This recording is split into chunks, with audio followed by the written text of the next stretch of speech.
Good evening, professor and class, whoever this may reach. My name is Danielle Dickinson, and this is my video for my final project. So for my final project, I decided to hone in on the business dynamics of the place I go to work out. It's called Body by Design. It is located in the Mill in New York Mills. I have been going there for about 2 to 3 years now. It is owned by Jen Venezio. I work out there about maybe 7 to 8 hours a week. They are hour classes of all different sorts of things, strength-based, cardio, cardio bar, piloxing, Zumba. There's even LeBlast classes, which is a cardio dance class, and there are stretch classes, Pilates classes, and plenty more where that came from. She has a full schedule, Sunday through Saturday, different slot times, 5:30 a.m., 9 a.m., 5:15 p.m., 6:15 p.m., and 7:30 p.m. So how her business had was kind of structured at first was it was in a membership. A membership was not crucial. You could pick and choose what type of foot you wanted to put down in the studio. If you wanted to just pay by class, I believe she charges $12 per class now. Your first one is free for those who are new. You can also buy a punch card of 10 classes. So each class you attend, you would get a punch. After 10 classes, you would have to buy another punch card. I choose to do the unlimited, which is you pay a standard rate per month and you go to as many classes as you want. That fits my schedule perfectly with work, especially with school after the fact. But obviously, COVID-19 has changed everyone's lives tremendously, whether it be small, moderately, or very much so, in mostly negative ways, but sometimes positive ways.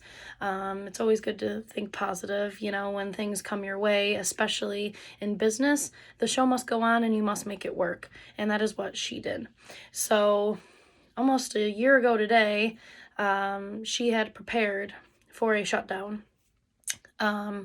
So she had prepared to start using Zoom. Zoom at the time, we knew what Zoom was, but no one really utilized it to the extent it's used today.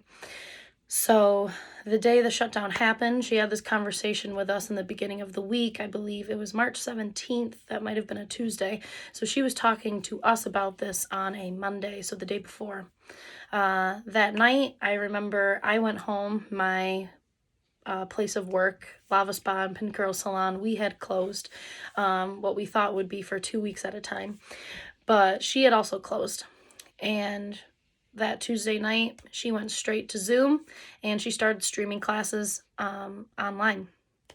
So how that worked was she did not miss a beat or a day, maybe one, throughout all of quarantine. So that was March up until June, I think, is when gyms were able to reopen with their guidelines. End of June, maybe July. I'm not entirely sure. That was a while ago. But she had kept up with it, streamed at home, and then when we reopened, she had totally structured a new way for the business to go on. So how it works now is if you choose to be an in-person person, she invites you, all of the members, in a Facebook group message. From there, what happens is she posts links to all of the different time slots for the classes, which would be the Zoom meetings. So that pertains to those who want to stay at home and work out at home. They would click the link, she would allow you to come into the meeting, and then you would take the class appropriately at home. For in-person people like myself, what you would do is she has a Google form each week. You go on, type in your name, and click off all the classes that you would like to be in person with.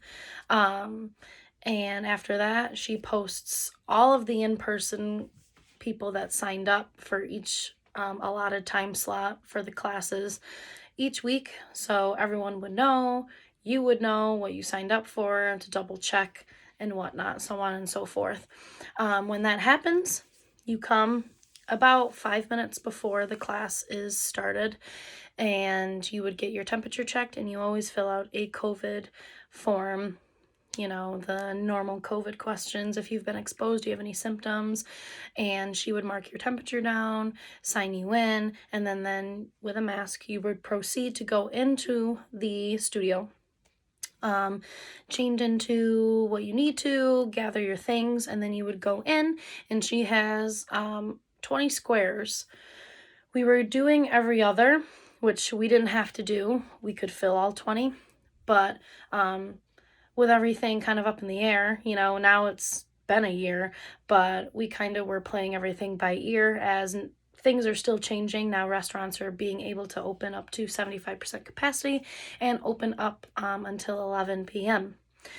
So you would find your square, you would still keep your mask on. We've always kept our masks on, and we disinfect properly the weights, the equalizers, the mats, anything that we utilize that is not ours and that is hers. So as this year has approached us, she had run into the problem of the hybrid part of it all is unrealistic, really. It's perfect for everyone, but unfortunately, you know, we can't make everyone happy all of the time. There needs to be kind of, you know, one way or the other scenario instead of spreading everyone thin and doing everything. So me being a very involved member, I had collaborated with her and her sister, who's a co-owner, and a couple of the other instructors who have helped her along the way with how we can really solve this. So we had created a survey for all of the members to take. It would be another Google form in the Facebook group for everyone to take. And it initially would ask you if you're an in-person person, if you're strictly online, or if you do hybrid. Sometimes, you know, people are able to come in, where other times it's convenient where, you know, if they miss it or whatnot, if they wake up late or due to their kids being not in school, you know, they would sign on, which is beautiful. You know, it's a really great thing. Another thing that really kind of helped me come to a conclusion with this was with Zoom, you're able to record the meetings. So she would have recorded workouts that she would upload to our Facebook message.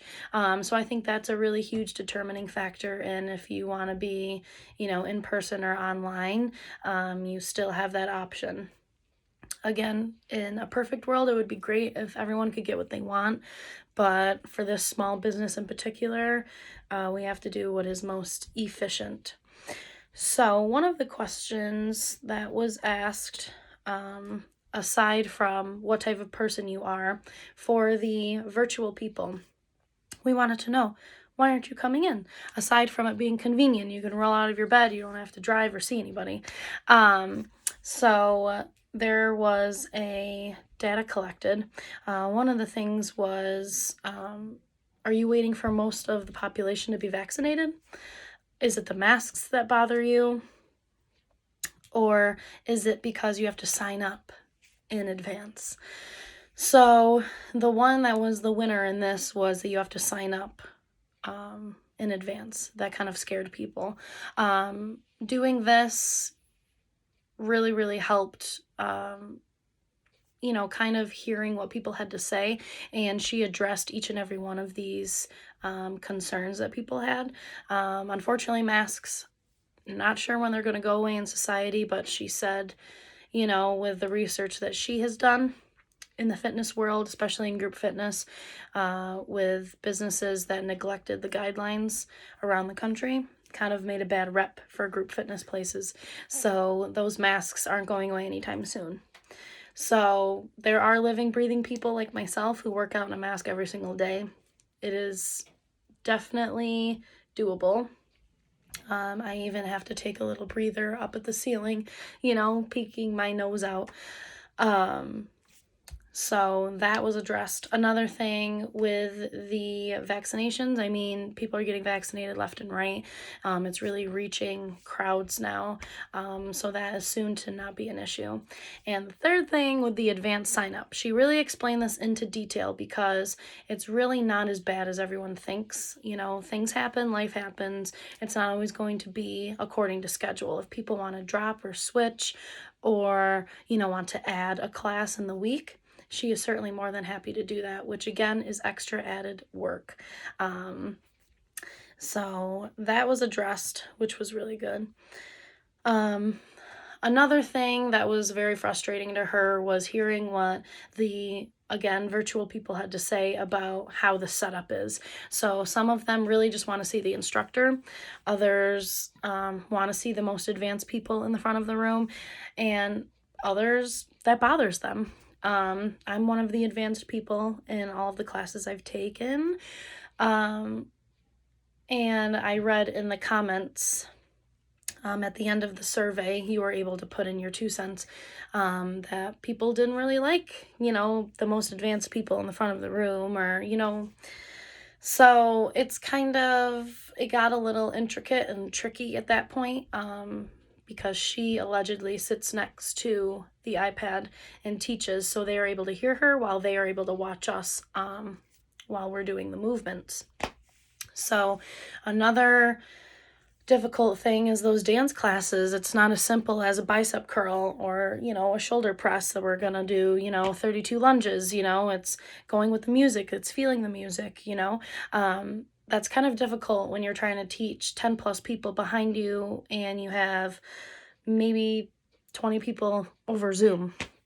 That's a lot of added pressure. Running a business as well as trying to do your job as an instructor. So this survey really reached out, you know, a lot. Another question that was asked was, do you get the same amount of the workout in person as you do online? Majority of the answer was no, which was very interesting to me because, you know, unfortunately, the overall consensus was half and half for virtual and in person. But this question in particular, almost 70% of the people said that they do not get the same workout as they do in person. So this question, I think, really brought me to the conclusion that, you know, there should be a choice eventually, which they are definitely formulating something, instead of going all online virtual, because as I did not mention, she had moved out of her smaller space last year into a bigger space this year, so more overhead, more upkeep, you know. That's, I mean, I guess it would be easy to sell it, but, you know, as a business owner, entrepreneur, as someone who's passionate about, you know, their brand and what they stand for and what they do, we definitely don't want to do that. We definitely want to keep things alive. And a lot of those comments, people had said, you know, that, you know, they do enjoy the virtual part of things, but if they had to, they would come in. You know, you can't really replace that experience, and that is something I'm personally fighting for. You know, obviously keeping people safe, but I'm still fighting for that, not to live a virtual life. We've had, you know, kids in school online, people working at home online, you know, which is great and all, but it kind of depends on what kind of future we want to lead. But back on topic with the business, I think that we should do all in person with the standard prices, and then we should keep up those recorded workouts. So if people really aren't comfortable with coming in that badly, with vaccinations coming out and people, you know, being fine with wearing a mask, they should really, you know, either come in or they can utilize the recorded workouts, which I think is a great happy medium and compromise. So I had a very great time creating this project. This is something I'm very passionate about, you know, having my business and fitness as well. And it was really great partnering up with them as well, the owners at Body by Design. So thank you for listening. Thank you for watching. And thanks for the semester.